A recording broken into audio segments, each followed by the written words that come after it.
Hello दोस्तों, आप सभी का प्रेम की पाठशाला में स्वागत है। आज हम लोग झारखंड प्रीवियस ईयर क्वेश्चन के सीरीज़ में जेएसएससी एसआई 2017 के सेट 9 को हम लोग देखेंगे और इसमें क्या क्या प्रश्न पूछा गया था वो सब हम डिटेल एनालिसिस करेंगे। साथ ही इससे पहले जो 8 सेट है, जिन्होंने नहीं देखा है वो डिस्क्रिप्शन में लिंक दिया गया है, वहाँ से आप देख सकते हैं। आपको प्लेलिस्ट मिलेगा झारखंड प्रीवियस ईयर क्वेश्चन के नाम से। इसके साथ आप खोट्ठा के वीडियोस भी आप यहाँ पे देख सकते हैं। साथ ही मैथ्स और रीजनिंग के प्रीवियस ईयर के जो क्वेश्चन हैं उसे भी आप यहाँ पे देख सकते हैं। तो आप अगर पहली बार जुड़े हैं तो सब्सक्राइब करें चैनल को और साथ ही जितने सारे वीडियोज़ हैं उसको आप देखें।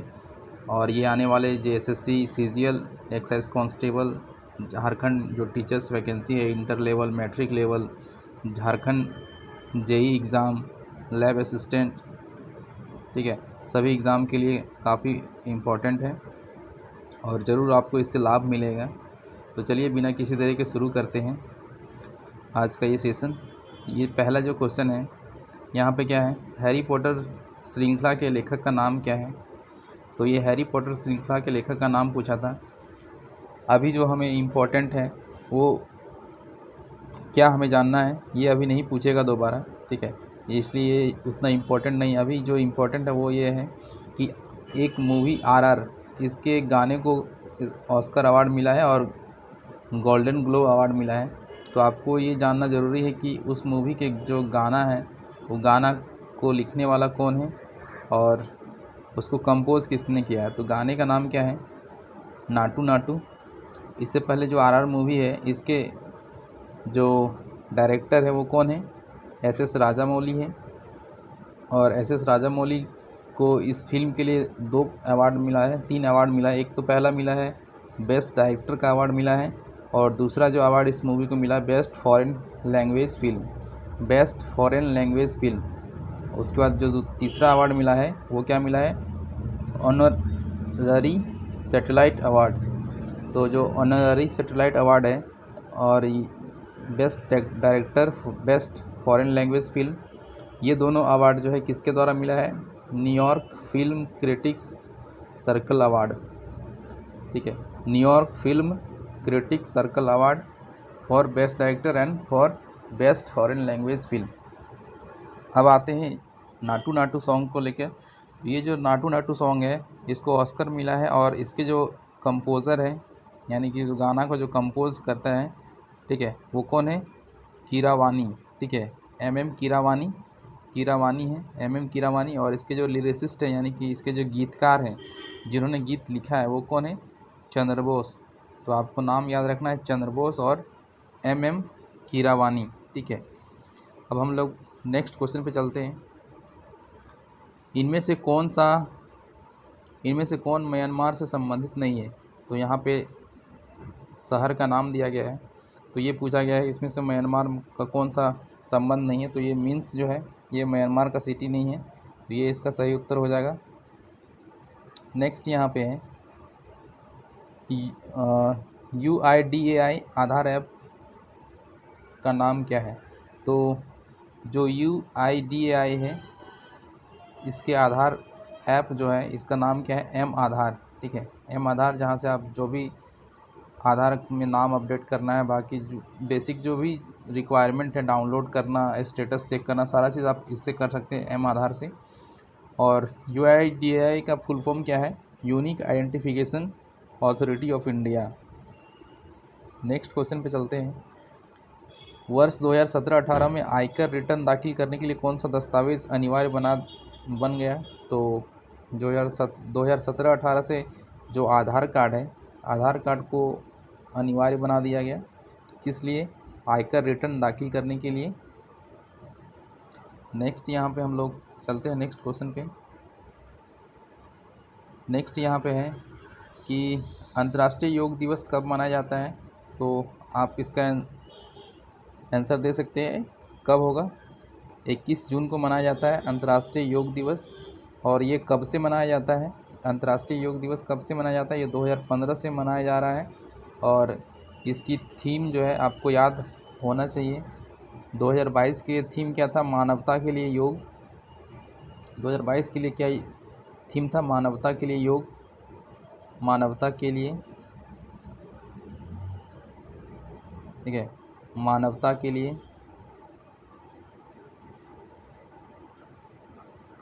योग, ये 2022 का थीम था। और योगा फॉर वसुदेव कुटुंबकम 2023 के लिए ये थीम है, ठीक है, वसुदेव कुटुंबकम के लिए योगा, ये 2023 का थीम है। तो आपको ये थीम आपको पता होना चाहिए। नेक्स्ट हम लोग देखते हैं दांडी कूच के लिए जाने वाला दांडी गांव कहाँ स्थित है। तो दांडी कूच के लिए जो गांव जाना जाता है वो दांडी गांव कहाँ पे है? तो ये गुजरात में है, आपको पता होगा। महात्मा गांधी के नेतृत्व में 12 मार्च 1930 को दांडी यात्रा शुरू किया गया था और ये 5 अप्रैल 1930 को ये दांडी पहुंचकर नमक कानून को तोड़ा गया था, ठीक है। और जब गांधी जी शुरुआत में चले थे तो मात्र 72 लोग साथ में चले थे, ठीक है। नेक्स्ट हम लोग देखते हैं इनमें से जायद फसल का उदाहरण कौन सा है। तो जायद फसल क्या होता है? जायद फसल वो होता है जो बहुत कम समय में उगाया जाता है। उसके बाद दूसरी इसकी जो विशेषता है वो क्या है? कोई दो फसल के बीच, ठीक है, कोई दो फसल के बीच में उगाया जाता है। और तीसरी जो इसकी खासियत क्या है, इसकी विशेषता क्या है, ये कब, इसका अगर टाइम पीरियड की बात करें तो ये कब बोया जाता है? ये मार्च अप्रैल में बोया जाता है, ठीक है, मार्च अप्रैल में बोया जाता है। और कब ये काटा जाता है? ये जून में काट लिया जाता है, ठीक है। अगर इसकी फसल की बात करें तो कौन कौन से फसल आते हैं, जैसे खीरा आ गया, खरबूज हो गया, ठीक है, खरबूज हो गया, उसके बाद ककड़ी हो गया, ठीक है, ककड़ी हो गया, तरबूज हो गया, ये सब किस में आते हैं? जायद फसल में आते हैं। तो इसका सही उत्तर क्या हो जाएगा? ककड़ी। उसके बाद नेक्स्ट क्वेश्चन है भारतीय संविधान के कौन से अनुच्छेद द्वारा जम्मू कश्मीर राज्य को विशेष स्वायत्त राज्य का दर्जा दिया गया? तो किस अनुच्छेद के द्वारा दिया गया था जम्मू कश्मीर को विशेष राज्य का दर्जा? तो हालांकि अभी तो ये विशेष राज्य का दर्जा हट गया है, और तो ये किसके आधार पर दिया गया था? आर्टिकल 370 के तहत। और ये अभी वर्तमान की जो वर्तमान स्थिति अगर देखें तो ये 5 अगस्त 2019 को 370 आर्टिकल को हटा दिया गया और ये अभी क्या है? एक केंद्र शासित प्रदेश है। नेक्स्ट है मूर्तिकला की गुफाएं एलिफेंटा क्वेज के, यहाँ पे देखिए ये एलिफेंटा की गुफाएं होगा, केव्स का मतलब होता है गुफा। तो यहाँ पे इसको यहाँ पे गुफा लिखना चाहिए था, लेकिन इसको क्या किया है, केव्स को ही हिंदी में लिखने की कोशिश किया गया, लेकिन वो भी सही से नहीं लिखाया गया। तो एलिफेंटा की गुफाएं कहाँ स्थित है?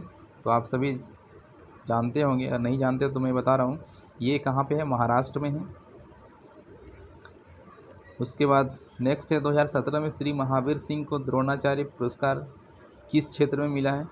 आपने अगर दंगल मूवी देखा होगा तो उसमें महावीर सिंह की स्टोरी दिखाई गई है, और ये किस खेल से जुड़े हुए थे? ये कुश्ती से जुड़े हुए थे, और कुश्ती में इनको द्रोणाचार्य अवार्ड मिला है। अभी ये तो नहीं पूछा जाएगा कि महावीर सिंह को कौन सा पुरस्कार मिला था, अभी जो पूछा जाएगा वो क्या है, 2022 में द्रोणाचार्य अवार्ड किसको किसको मिला है? तो कुल 7 लोगों को मिला है, जिसमें राज सिंह है और सुजीत भान। राज सिंह और सुजीत भान को कुश्ती में मिला है। उसके बाद जीवनजोत सिंह को तीरंदाजी में मिला है। उसके बाद सुमा सिद्धार्थ, इसको मिला है पारा शूटिंग में। उसके बाद मोहम्मद अली कमर, ठीक है, मोहम्मद अली कमर को किस में मिला है? मुक्केबाजी में मिला है। उसके बाद दिनेश जवाहर को किस में मिला है? क्रिकेट में मिला है। तो ये द्रोणाचार्य अवार्ड किसको मिलता है? जो कोच होते हैं उस खेल के, जैसे कुश्ती के ये कोच हैं राज सिंह और सुजीत भान, फिर तीरंदाजी के कोच हैं जीवनजोत सिंह, उसके बाद पैराशूटिंग के कोच कौन है? सुमा सिद्धार्थ, और अली कमर है मुक्केबाजी के, और दिनेश जवाहर है क्रिकेट के। तो इन्हें 2022 में मिला है, तो आप इसे याद रखेंगे। उसके बाद पंचवर्षीय योजना को विकसित और निष्पादित करने वाली तथा उसकी निगरानी करने वाली संस्था या मंत्रालय का नाम बताएं। तो कौन सी संस्था पंचवर्षीय योजना को निष्पादित और विकसित करती है, तो ये अभी जो वर्तमान में है वो कौन है? नीति आयोग। और मैंने बताया था नीति आयोग के उपाध्यक्ष कौन है? सुमन बेरी। ठीक है, कौन है? सुमन बेरी। सुमन बेरी। और इसके जो सीईओ है वो BVR सुब्रमण्यम। ठीक है, BVR सुब्रमण्यम इसके सीईओ हैं। और अध्यक्ष कौन होते हैं? इसके अध्यक्ष होते हैं PM। तो PM मोदी इसके क्या है? अध्यक्ष हैं। नेक्स्ट है यहाँ पे, टेलीफोन का आविष्कार किसने किया? टेलीफोन का आविष्कार किसने किया? तो इसका सही उत्तर क्या हो जाएगा? अलेक्जेंडर जी बेल, ग्राहम बेल। उसके बाद नेक्स्ट है, Sultan Azlan Shah hockey cup की विजेता टीम कौन सी है? तो सबसे पहले आपको ये चीज़ याद रखना है कि जो सुल्तान अजलन शाह है ये किस खेल से संबंधित है? तो ये हॉकी से संबंधित है। और अभी जो वर्तमान में 2022 का विजेता है वो कौन है? मलेशिया है। ठीक है, मलेशिया, जिसकी राजधानी कुआलालंपुर है। उसके बाद गीतांजलि के लेखक का नाम क्या है? तो गीतांजलि किसकी रचना है? ये रविंद्रनाथ टैगोर की रचना है। उसके बाद नेक्स्ट क्वेश्चन है, इनमें से बेल्जियम की राजधानी कौन सी है? तो यहाँ पे आपको बताना है बेल्जियम की राजधानी कौन सी है। मैंने अभी कुछ दिन पहले यूरोप और एशिया का जो करेंसी और कैपिटल का मैप होता है, मैप के द्वारा मैं बहुत अच्छे से मैंने बताया है, आपको पूरा याद करवाया था। अगर आप नहीं देखे हैं तो आप डिस्क्रिप्शन में आपको लिंक मिल जाएगा, वहाँ से आप देख सकते हैं। बहुत ही बेहतरीन तरीके से पूरे यूरोप के देश की करेंसी को हम लोगों ने याद किया था, एशिया के पूरे देश की करेंसी को याद किया था, और बहुत ही आसान तरीके से हम लोगों ने याद कर लिया था। तो ब्रुसेल्स का राजधानी क्या है? सॉरी, बेल्जियम की राजधानी क्या है? ये है ब्रुसेल्स है, और इसकी जो करेंसी है वो क्या है? यूरो है। उसके बाद है, भारतीय स्टेट बैंक के अध्यक्ष कौन है? तो भारतीय स्टेट बैंक के अध्यक्ष कौन है? उस समय अरुंधति रॉय थी, सॉरी अरुंधति भट्टाचार्य थी। लेकिन अभी वर्तमान में जो SBI के अध्यक्ष हैं वो है दिनेश कुमार खारा। दिनेश कुमार खारा। ठीक है, और इसी के साथ RBI का भी जो गवर्नर है वो उसको भी आपको पता होना चाहिए। तो RBI के गवर्नर कौन है? शक्तिकांत दास। तो ये दो नाम आपको बैंकिंग से आपको याद रखना है कि RBI के गवर्नर शक्तिकांत दास, SBI के अध्यक्ष दिनेश कुमार खारा। नेक्स्ट है, भारत में कितने बायोस्फीयर रिजर्व हैं? तो भारत में जो बायोस्फीयर रिजर्व है वो 18 है। ठीक है, और इनमें से एक कैटेगरी होता है मैब, मैन एंड बायोस्फीयर रिजर्व, और इसके तहत जो है 12 आते हैं, लेकिन कुल अगर बायोस्फीयर रिजर्व जो है वो 18 है। विश्व जल दिवस कब आयोजित होता है? तो विश्व जल दिवस कब आयोजित होता है? ये होता है 22 मार्च को। 22 मार्च को आयोजित होता है, और 2023 के लिए इसकी जो थीम है वो क्या है? Accelerating change. एक्सेलरेटिंग चेंज इसकी थीम है 2023 के लिए। नेक्स्ट क्वेश्चन है, भारत में असहयोग आंदोलन कब शुरू हुआ था? तो ये कब शुरू हुआ था? ये शुरू हुआ था 1 अगस्त 1920 को हुआ था। 1 अगस्त 1920 को शुरू हुआ था।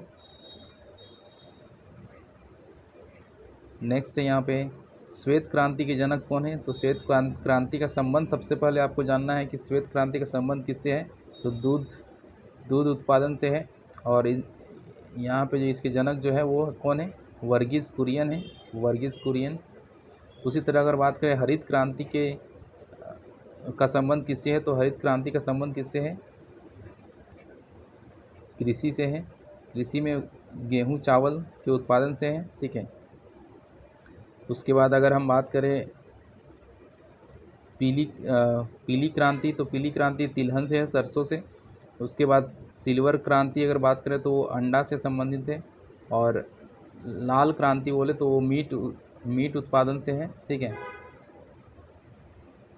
उसके बाद सुप्रसिद्ध रणभूमि हल्दी घाटी कहाँ स्थित है? तो हल्दी घाटी कहाँ पे स्थित है? हल्दी घाटी की युद्ध आपको पता होगा, महाराणा प्रताप और मुग़लों के बीच हुआ था। ठीक है, अकबर और महाराणा प्रताप के बीच हुआ था ये युद्ध। और ये कहाँ पे है? ये राजस्थान में है। उसके बाद है अर्जुन अवार्ड में भारत सरकार द्वारा कितनी नकद राशि दी जाती है। तो अर्जुन अवार्ड में जो वर्तमान में राशि दी जाती है वो 15 लाख दी जाती है। भारत में पहली पंचवर्षीय योजना किस कालखंड में चलाई गई थी। तो आपको पता होगा 1950 में योजना आयोग प्लानिंग कमीशन का गठन हुआ था और उसके बाद से पंचवर्षीय योजना जो है 1951 से 1951 से शुरू हुआ था और ये 5 साल के लिए था। तो 51 से 56 पहला पंचवर्षीय योजना शुरू हुआ था और ये हैमर डोमर मॉडल पर आधारित था। ठीक है, हैमर डोमर मॉडल पर आधारित था। और दूसरा जो पंचवर्षीय योजना शुरू हुआ था 1956 से 61 तक दूसरी पंचवर्षीय योजना थी और ये पीसी महालनोबिस की मॉडल पर आधारित था। ठीक है, तो ये चीज़ आपको पता होना चाहिए कि पंचवर्षीय योजना कब शुरू हुई थी और इसके किस मॉडल पर आधारित था ये। तो हैरोल्ड डोमर मॉडल पर आधारित था। नेक्स्ट क्वेश्चन देखते हैं, भारत के कितने राज्यों में अपने सहयोगियों के साथ बीजेपी की सरकार है। तो उस समय पूछा गया था क्वेश्चन, ये अभी के लिए इम्पोर्टेंट नहीं है। उस समय 17 राज्यों में बीजेपी की सरकार थी और ये इसलिए नहीं पूछा जाएगा क्योंकि झारखंड में अभी बीजेपी की सरकार नहीं है, तो इस तरह क्वेश्चन कभी भी नहीं पूछ सकता है। ठीक है, अगर पूछेगा तो जेएमएम से संबंधित आपको पूछा जा सकता है क्वेश्चन कि जेएमएम का स्थापना कब हुआ था, किसने किया था। तो जेएमएम से रिलेटेड पूछ सकता है, बीजेपी से रिलेटेड कोई भी क्वेश्चन नहीं पूछा जाएगा। उस खिलाड़ी का नाम बताएं जिसने 17 जुलाई 2017 को मेलबर्न में विक्टोरिया ओपन स्क्वैश खिताब जीता था। तो उस समय किसने जीता था उसे आपको नहीं जानना है। अभी जो 2023 में जीता गया है वो यस्मिता जदीद कुमार। ठीक है, यस्मिता जदीद कुमार, ये अभी जो प्रेजेंट में विजेता है विक्टोरियन ओपन स्क्वैश का, वो कौन है, यस्मिता जदीद कुमार। ठीक है, नेक्स्ट यहाँ पे है, रोमांस विषय पर रोमियो एंड जूलियट उपन्यास किसने लिखा था। तो रोमियो और जूलियट के बारे में आप लोगों ने काफ़ी सुना होगा। तो प्रेमी और प्रेमिका की कहानी है। तो ये उपन्यास किसने लिखा है, ये लिखा है विलियम शेक्सपियर ने लिखा है। इनमें से ओमान की मुद्रा कौन सी है। इसको भी मैंने बहुत अच्छे से बताया है कि एशिया के पूरे जो देश हैं उसकी जो करेंसी है उसको मैंने पूरे अच्छे से बताया है। ठीक है, ओमान कहाँ पे है, इस तरह से यहाँ पे जाएंगे तो ये क्या है, फारस की खाड़ी। फारस की खाड़ी के बाद यहाँ पे अगर जाएंगे तो इसमें अगर जाएंगे इस तरह से यहाँ पे ये लाल सागर है। लाल सागर के पास यहाँ पे अरब का क्षेत्र है, अरब का क्षेत्र यहाँ पे ओमान है। ठीक है, ये ओमान है और यहाँ पे यमन है। ये ओमान है, ये ओमान है और ये अमन है। ओमान की राजधानी क्या है, मस्कट है और इसकी जो करेंसी है वो क्या है, रियाल। ठीक है, उसकी करेंसी क्या है, रियाल है। यमन की भी करेंसी क्या है, रियाल है। यहाँ पे सऊदी अरबिया है, सऊदी अरबिया की भी करेंसी क्या है, रियाल है।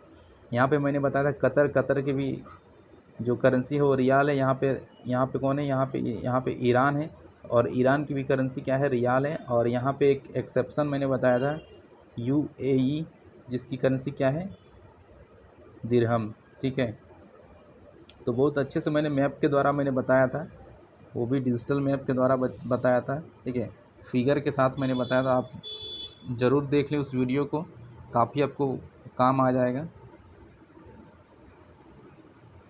उस भारतीय अमेरिकी का नाम बताया जिसे नासा द्वारा गहरे अंतरिक्ष मिशन के लिए चुना गया था। तो उस समय चुना गया था इसलिए ये क्वेश्चन पूछा गया था, अभी के लिए ये इम्पोर्टेंट नहीं है। राजा चारी नाम के व्यक्ति थे, उसको चुना गया था। यहाँ पे नेक्स्ट है, संयुक्त राष्ट्र महासभा ने 2017 के लिए कौन सा थीम निर्धारित किया है। 2017 के लिए तो आपको नहीं पूछा जाएगा, 2023 के लिए पूछा जा सकता है कि कौन सा थीम निर्धारित किया है। तो आपको ज़्यादा, हालांकि इसका नाम बहुत लंबा है इसलिए मैंने शॉर्ट करके लिखा है, जितना आपको याद रखना है। और अगर इतना आप याद रख लेते हैं तो एग्ज़ाम में अगर क्वेश्चन पूछा जाएगा तो आप उसको आसानी से आंसर दे पाएंगे। तो आपको बस याद रखना है, agenda for sustainable development at all level. ठीक है, एसडी का मतलब sustainable development, agenda for sustainable development at all level. ठीक है, आपको इतना ही याद रखना है। ये 2023 के लिए थीम है। और 2023 के लिए एक चीज़ और आपको याद रखना है, 2023 को इंटरनेशनल ईयर ऑफ मिलेट के रूप में घोषित किया गया है। International year of millet. ठीक है, इंटरनेशनल ईयर ऑफ मिलेट, तो ये चीज़ आपको याद रखना है। नेक्स्ट यहाँ पे है, ब्रिटिश औपनिवेशिक अधिकारियों द्वारा भारतीय अशांति के पिता किसे कहा गया था? तो भारतीय अशांति के पिता किसको कहा गया था अंग्रेज़ों के द्वारा? ये गोपाल कृष्ण गोखले को कहा गया था, ठीक है। सॉरी, बाल गंगाधर तिलक को कहा गया था। बाल गंगाधर तिलक को कहा गया था भारतीय अशांति के पिता। अब यहाँ पे देखिए साइंस के क्वेश्चन यहाँ से शुरू होता है। तो साइंस का जो पहला क्वेश्चन है, गोलाकार दर्पण की वक्रता की त्रिज्या इसकी डैश फोकस दूरी के बराबर होती है। तो जो वक्रता त्रिज्या होती है वो फोकस दूरी के क्या होती है? दोगुनी होती है। फोकस दूरी के क्या होती है? दोगुनी होती है, यानी r जो होता है वो 2f होता है, ठीक है। उसके बाद नेक्स्ट क्वेश्चन है, यहाँ पे दिया है कि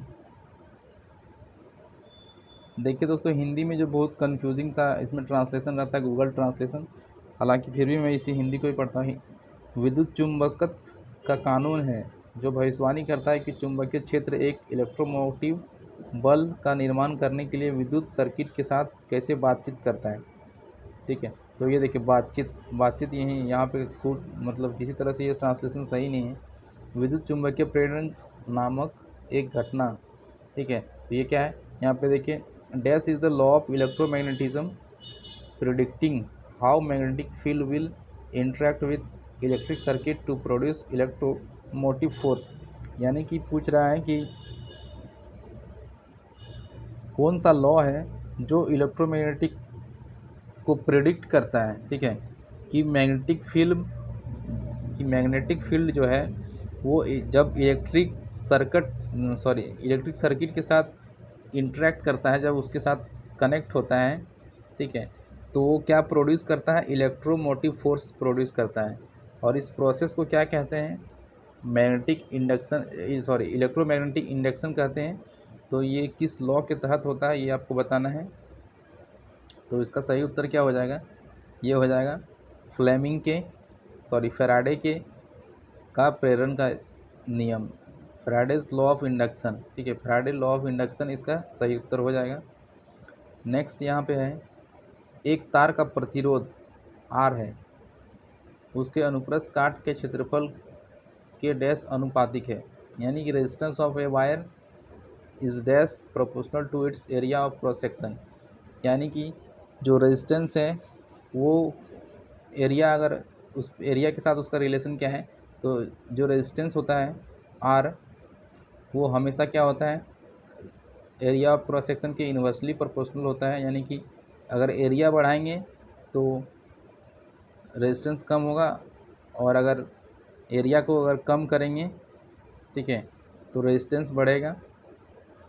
तो इसका सही उत्तर क्या हो जाएगा? ये इन्वर्सली प्रोपोर्शनल होता है। यहाँ पे है, एफ फोकल दूरी के लेंस की शक्ति P परस्पर है। तो पावर ऑफ लेंस क्या होता है फोकल दूरी के? तो पावर, सबसे पहले तो जो लेंस का पावर हम निकालते हैं किससे निकालते हैं? डायप्टर से। और ये क्या होता है? फोकस दूरी के इन्वर्सली प्रोपोर्शनल होता है, इन्वर्सली रिलेटेड होता है, 1/f होता है पावर, ठीक है। नेक्स्ट क्वेश्चन चलते हैं। कैल्शियम फॉस्फेट दांत के इनेमल में मौजूद होता है, इसकी प्रकृति डैश होती है। तो जो दांतों में इनेमल होता है, ठीक है, तो वो इनेमल का नेचर कैसा होता है? उसका नेचर कैसा होता है? वो क्षारीय होता है, ठीक है, ये क्षारीय होता है। वाम हस्त नियम तर्जनी वेग सदिश की दिशा को मध्यमा चुंबकीय क्षेत्र की दिशा और बी को दर्शाता है। अंगूठा किस दिशा को दर्शाता है? जैसे कि जो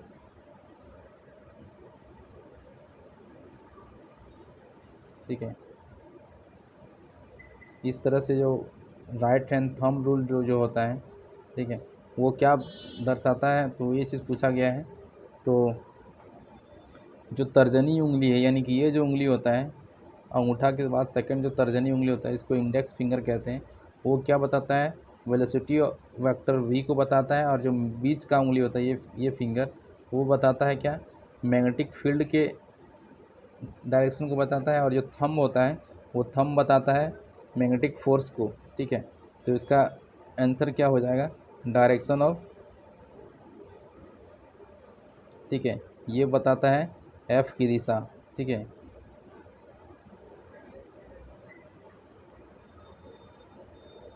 उसके बाद नेक्स्ट है अलैंगिक प्रजनन द्वारा जीव स्वयं की आनुवंशिक रूप से समान एक जैसी प्रतिलिपि निर्मित करता है तो डैश कहलाती है। तो एक जैसी प्रतिलिपि निर्मित करता है तो क्या कहलाती है वो क्लोन कहलाता है। गोलाकार दर्पण द्वारा उत्पन्न आवर्धन का सूत्र है। तो आवर्धन का सूत्र क्या होता है, तो ये आवर्धन का फॉर्मूला होता है क्या, size of image divided by size of object, ठीक है। तो ये होता है माइनस यू बाई भी, ठीक है। माइनस यू बाई भी क्या होता है, आवर्धन का फॉर्मूला होता है गोलाकार दर्पण के लिए, जिसमें यू क्या है, साइज ऑफ इमेज है, और भी क्या है, साइज ऑफ ऑब्जेक्ट। उसके बाद नेक्स्ट क्वेश्चन है जागृत तार में विगलन आवरण होता है जबकि हरे तार पर डैश आवरण होता है। यानी कि यहाँ पे देखिए जो लाइव तार होता है, live wire has dash insulation cover whereas earth wire has dash insulation colour in domestic circuit. यानी कि आपने वायर देखा होगा, तार देखा होगा, इलेक्ट्रिक वायर देखा होगा, उसमें कलर होता है, तो हर कलर का अलग अलग मतलब होता है, ठीक है। तो जो सबसे पहले जो तार यूज़ होता था वो क्या होता था, तार यूज़ वो रेड कलर का तार यूज़ होता था, रेड, ठीक है, रेड यूज़ होता था। लेकिन अब रेड की जगह पे क्या यूज़ होने लगा है, यहाँ पे देखिए, जैसे जो लाइव तार होता है, लाइव वायर, उस पहले क्या यूज़ होता था, रेड कलर का होता था। लेकिन अब क्या होता है, नया जो अब कलर कोडिंग हो गया है, अब आपको ब्राउन कलर का दिखेगा वो। और जो न्यूट्रल तार होता है, जो न्यूट्रल, वो पहले ब्लैक कलर में यूज़ होता था, ठीक है। अब क्या इसके जगह पे आता है, ब्लू कलर। और जो अर्थ वायर होता है, अर्थ का जो तार होता है, जो अर्थिंग का, वो या तो येलो होगा या तो ग्रीन होगा, ठीक है। तो आपको ये चीज़ पता होना चाहिए कि रेड कौन से तार को बताता है, लाइव वायर को बताता है, ब्लैक या ब्लू जो है न्यूट्रल को बताता है, और जो अर्थ होता है यानी अर्थिंग, वो येलो या ग्रीन बताता है। अभी जो लेटेस्ट अगर पूछा जाएगा तो आपको ब्राउन ऑप्शन में रहेगा और ब्लू रहेगा, ये रेड और ब्लैक नहीं रहेगा, ठीक है। उसके बाद है निम्नलिखित में से अचुंबक को पहचानें, identify non magnet out of the following. तो अचुंबक कौन है, तो जो स्क्वायर मैग्नेट है यानी कि वर्ग चुंबक है, ये क्या है, एक नॉन मैग्नेट है। उसके बाद नेक्स्ट है आवर्त सारणी में कुल कितने समूह होते हैं। तो कुल कितने समूह होते हैं यानी कि कुल कितने ग्रुप्स होते हैं। तो आवर्त सारणी जो है, मॉडर्न आवर्त सारणी, उसमें 7 पीरियड होते हैं और 18 ग्रुप होते हैं। आपने अगर देखा होगा पीरियोडिक टेबल, तो इस तरह से पीरियोडिक टेबल रहता है, ठीक है। तो यहाँ पे इस तरह से 7, ये इसको क्या बोलते हैं, हॉरिजॉन्टल जो रो होता है उसको क्या बोलते हैं, पीरियड बोलते हैं, उसको क्या बोलते हैं, पीरियड बोलते हैं। और ये जो वर्टिकल कॉलम होता है, ठीक है, इसको क्या बोलते हैं, इसको क्या बोलते हैं, ये यहाँ से 1 2 करके कितना होता है, 18 होता है। तो ये क्या कहलाता है, ग्रुप कहलाता है, ठीक है। तो 7 पीरियड और 18 ग्रुप होता है इसमें। नेक्स्ट है प्रत्येक गुर्दे में बड़ी संख्या में यह डैश नामक निस्यंदन डैश नामक निस्यंदन इकाइयाँ पास पास बंधी होती है। तो इसमें कौन सा क्या होगा आंसर इसका, तो नेफ्रॉन जो होता है वो किडनी के आसपास बड़ी बड़ी संख्या में बंधी होती है, ठीक है, नेफ्रॉन। उसके बाद और ये जो नेफ्रॉन है ये क्या होता क्या है, ये फिल्ट्रेशन करता है, ठीक है ना, फिल्ट्रेशन यूनिट्स होता है ये। अब यहाँ पे देखिए नेक्स्ट है आपतित किरण और परावर्तित किरण होगा, लेकिन परिवर्तित है। परिवर्तित किरण के बीच के कोण को 2 समान कोणों में डैश विभाजित करता है। तो जैसे कि ये कोई सरफेस है, ये बेस है, यहाँ से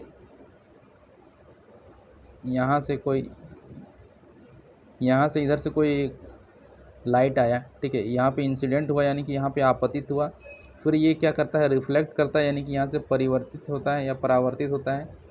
ये आया यहाँ से, ये कहलाता है आपतित किरण, और यहाँ से ये परावर्तित हो गया, तो ये परावर्तित किरण कहलाता है। तो इन दोनों के बीच कुछ एंगल बनता है, तो ये इस एंगल को 20 से डिवाइड करता है, एक क्या करता है, वो क्या करता है, वो कहलाता है, ये कहलाता है नॉर्मल। ठीक है, इसको क्या बोलते हैं, नॉर्मल। इसको क्या बोलते हैं, नॉर्मल। तो इसका सही उत्तर क्या हो जाएगा, नॉर्मल रेखा, सामान्य रेखा, नॉर्मल लाइन कहलाता है। नेक्स्ट है, विद्युत लैंप के तंतुओं के लिए डैश का उपयोग अधिकतर विशेष रूप से किया जाता है। तो जो फिलामेंट होता है इलेक्ट्रिक लैंप्स में, वो क्या होता है, टंगस्टन का बना होता है। नेक्स्ट क्वेश्चन, कैथोड वह टर्मिनल है जिसमें डैश होता है। तो कैथोड में क्या होता है, कैथोड जो होता है वो पॉजिटिव टर्मिनल होता है। क्या होता है, पॉजिटिव टर्मिनल होता है, वो कैटायन होता है उसमें, और ये वो क्या होता है, पॉजिटिव टर्मिनल होता है। और एनोड जो होता है वो नेगेटिव होता है। उसके बाद पूछा है कि असंगत को पहचाने। तो यहाँ पे जो भी नाम दिया गया है, आर्गन है, क्रिप्टन है, जेनन है और यटरबियम है, तो ये सब क्या है, ये सब सभी क्या है, इनर्ट गैस है। लेकिन ये क्या है, ये नहीं है इनर्ट गैस। तो इसका सबसे सही उत्तर क्या हो जाएगा, यटरबियम। उसके बाद नेक्स्ट है, उस वनस्पति हार्मोन का नाम बताएं जो तने के विकास के लिए जिम्मेदार होता है। तो तने के विकास के लिए कौन सा जिम्मेदार होता है, जिब्रेलिन जो होता है वो तने के विकास के लिए जिम्मेदार होता है। उस कथन को पहचाने जो बायोडिग्रेडेबल उत्पादों के लिए गलत है। तो जो बायोडिग्रेडेबल क्या होता है, उसको माइक्रो ऑर्गेनिज्म के द्वारा उसको क्या किया जा सकता है, डिकम्पोज जो हो जाता है वो बायोडिग्रेडेबल होता है, जो नहीं हो सकता है वो नॉन बायोडिग्रेडेबल होता है। ठीक है, तो यहाँ पे इसका सही उत्तर क्या हो जाएगा, यहाँ पूछा है कि कौन सा गलत है। तो यहाँ पे देखिए, सूक्ष्म जीवों की गतिविधियों के कारण तेज़ी से विघटित होते हैं, हाँ ये सही बात है। मानवीय प्रक्रियाओं के द्वारा उनका पुनः उपयोग हो सकता है या उन्हें रिसाइकिल किया जा सकता है। तो ये पुनः उपयोग नहीं किया जा सकता है और ना ही इसका रिसाइकिल किया जा सकता है। तो इसका सही उत्तर क्या हो जाएगा, ये हो जाएगा।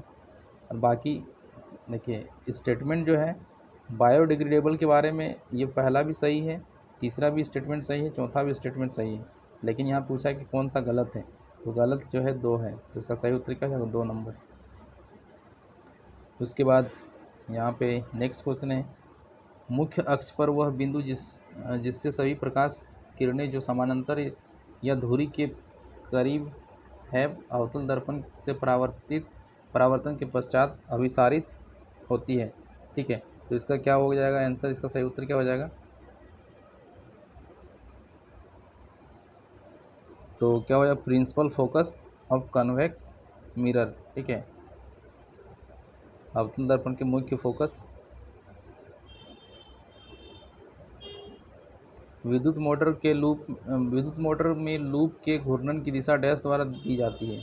तो इसकी जो दिशा किसके द्वारा दी जाती है, तो ये फ्लेमिंग के बाएं हाथ के नियम के द्वारा दी जाती है। और यहाँ पे देखिए, जो ओम का लॉ होता है, क्या होता है, V=IR। ठीक है, V=IR होता है। अब यहाँ पे झारखंड का क्वेश्चन चलते हैं। झारखंड के पहले मुख्यमंत्री कौन से राजनीतिक दल से थे। तो झारखंड के जो पहले मुख्यमंत्री थे वो कौन थे, बाबूलाल मरांडी थे। और ये किस पार्टी से थे, तो बीजेपी से थे। और ये कब मुख्यमंत्री बने थे, 15 नवंबर 2000 को बने थे। और ये कब तक रहे थे, ये 17 मार्च, ये 17 मार्च, ये 15 नवंबर से, ठीक है, ये 15 नवंबर से 17 मार्च, 15 नवंबर 2000 से लेके 17 मार्च 2003 तक ये मुख्यमंत्री रहे थे।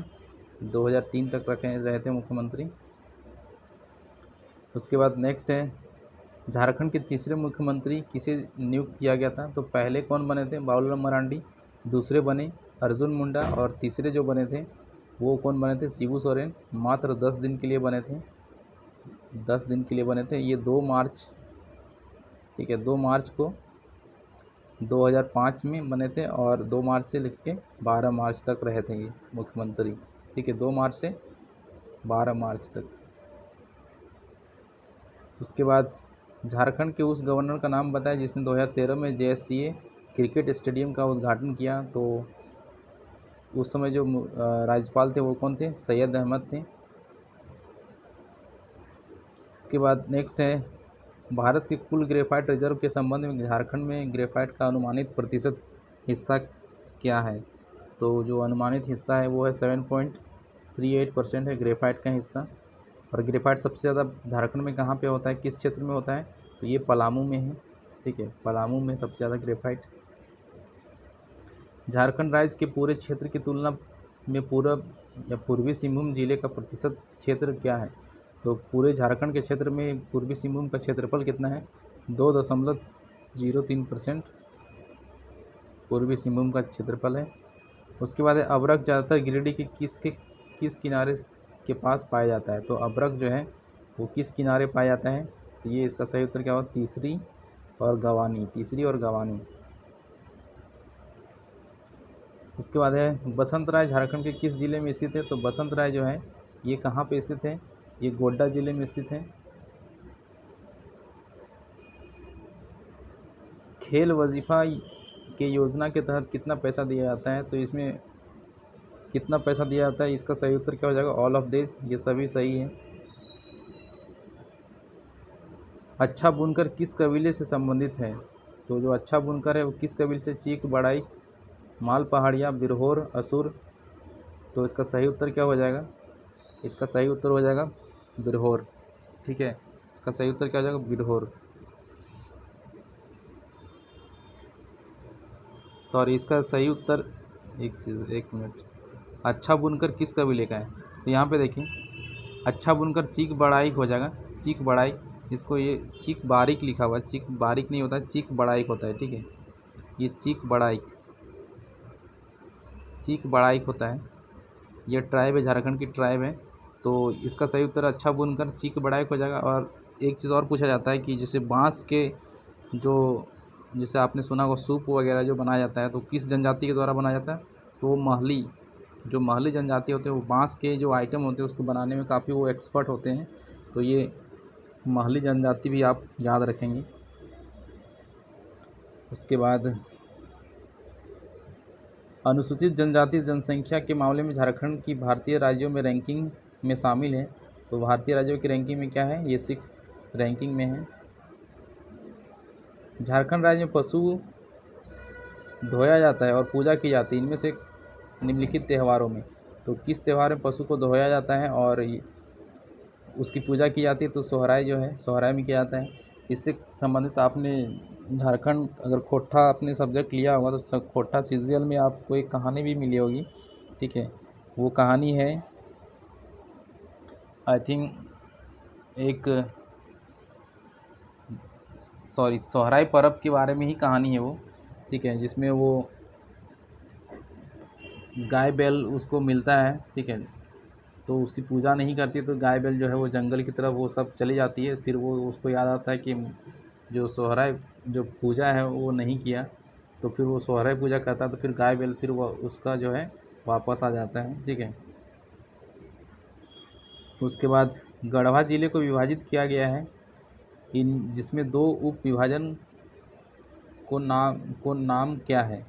ठीक है, विभाजनों का नाम क्या है? एक का विभाजन का होना चाहिए, विभाजनों का नाम क्या है?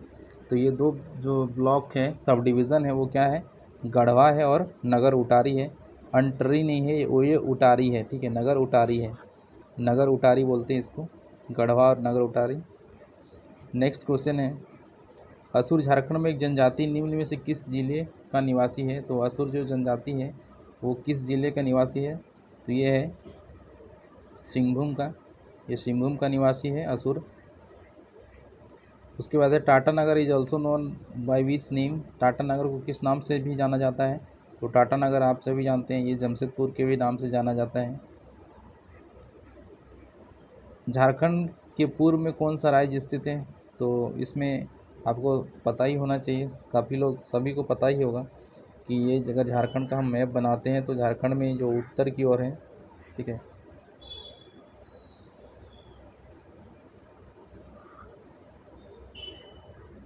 तो ये उत्तर की ओर क्या है? ये बिहार है, ये दक्षिण की ओर उड़ीसा है, और ये पूरब की ओर वेस्ट बंगाल है, और ये इधर पश्चिम की ओर छत्तीसगढ़ है, और साथ में इधर यूपी भी है, ठीक है। तो इसका सही उत्तर क्या हो जाएगा? पश्चिम बंगाल पूरब की ओर है। उसके बाद नेक्स्ट क्वेश्चन है, झारखंड के किस स्थान में लेटेराइट मिट्टी नहीं पाई जाती है? तो लेटेराइट मिट्टी मैंने कल के जो वीडियो है यानी सेट 8 में मैंने इसको बताया था, बहुत अच्छे से बताया था कि लेटेराइट मिट्टी कहाँ पाई जाती है, लाल मिट्टी कहाँ पाई जाती है। ठीक है, तो आप उसको देख लेंगे, बहुत अच्छे से मैंने उसको पूरा बताया है। तो ये इसका सही उत्तर क्या हो जाएगा, कहाँ नहीं पाया जाता है लेटेराइट मिट्टी? तो ये क्या होगा, ये संथाल के कुछ भागों में नहीं पाया जाता है लेटेराइट मिट्टी,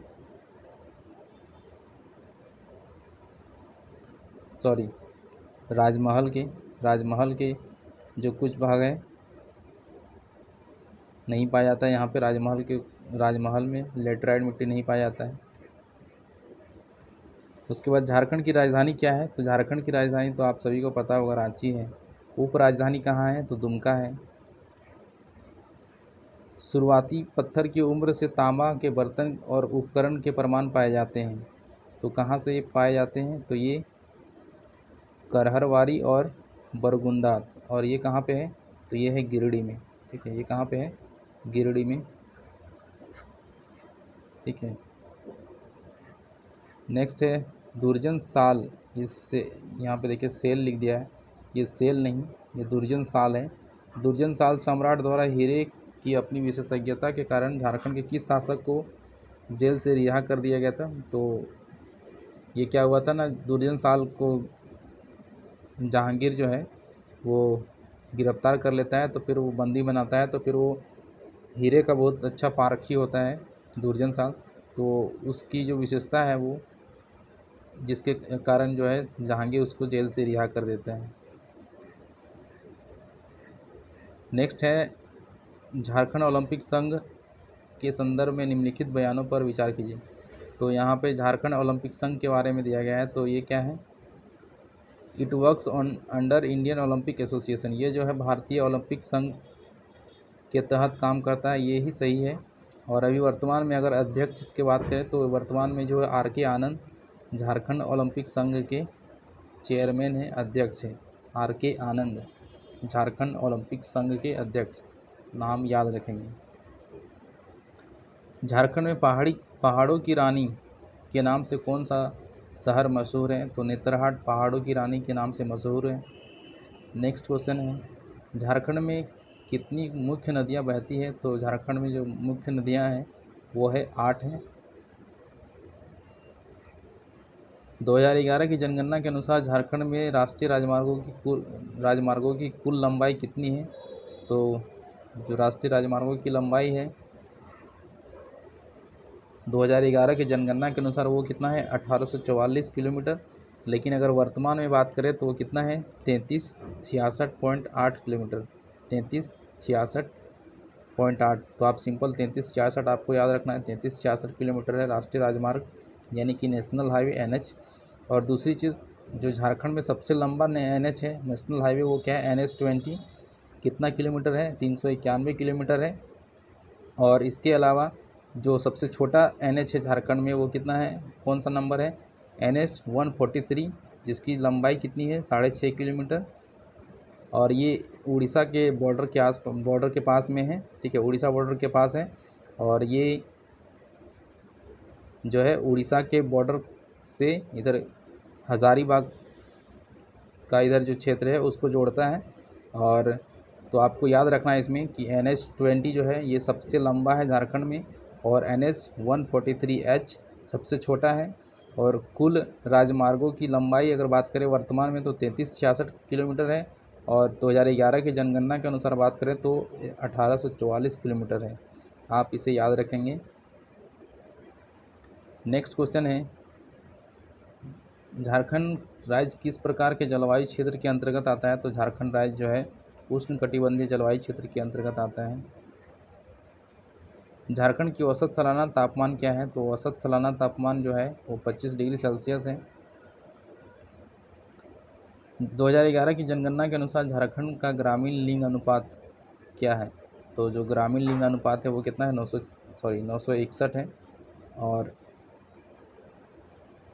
ओवरऑल अगर लिंगानुपात की बात करें तो कितना है? 939 प्रति हज़ार, यानी 1000 पुरुषों में कितनी महिलाएं हैं? 949। मुगल काल में झारखंड को किस नाम से जाना जाता था? तो ये काफ़ी इम्पोर्टेंट क्वेश्चन है। तो मुग़ल काल में उसको खोखरा कहा जाता था, ये कुकरा लिख दिया है, या खुखरा या खोखरा दोनों ही कहा जाता था, ठीक है। तो ये आपको याद रखना है। नेक्स्ट है सूरजकुंड का गर्म पानी का स्रोत झारखंड में किस ज़िले में स्थित है? तो सूरजकुंड का जो गर्म पानी का स्रोत है वो कहाँ पे है? ये हजारीबाग में, और यहीं पे सूरजकुंड मेला भी लगता है। झारखंड में लौह इस्पात के उत्पादन की शुरुआत किस वर्ष हुई? तो लौह उत्पादन की शुरुआत जो है यहाँ पे ऑप्शन में जो दिया है, ऑप्शन में सारा ऑप्शन ही गलत दिया है। इसकी जो सही शुरुआत हुई तो 1911 में शुरू हुआ था। ये टाटा स्टील है जो पहला लौह इस्पात कारखाना था झारखंड में, और ये इसकी स्थापना 1907 में हुई थी, और इसमें जो उत्पादन है 1911 में शुरू हुआ था, ठीक है। नेक्स्ट है झारखंड के किस शहर में विज्ञान केंद्र बनाया गया है? तो कहाँ पे बनाया गया है विज्ञान केंद्र? Science city, science centre. तो ये रांची में बनाया गया है साइंस सेंटर। तो दोस्तों ये सारा क्वेश्चन यहाँ पे ख़त्म होता है। अब इसके बाद हम लोग जो सेट 10 है, ठीक है, सेट 10 को करेंगे, और फिर इसके साथ हम लोग मैथ्स और रीजनिंग के भी क्वेश्चन करेंगे। और अगर आप थोड़ा सा भी आपको लग रहा है कि हाँ मुझे कुछ फ़ायदा हो रहा है तो ज़रूर लाइक करें, दोस्तों के साथ शेयर करें, अधिक से अधिक लोगों को शेयर करें ताकि उन्हें भी इसका लाभ मिल सके। और इसके साथ अगर आप चैनल के साथ पहली बार जुड़े हैं तो सब्सक्राइब करना ना भूलें। और फिर मिलते हैं फिर नए वीडियो में, तब तक के लिए धन्यवाद। Take care, bye bye.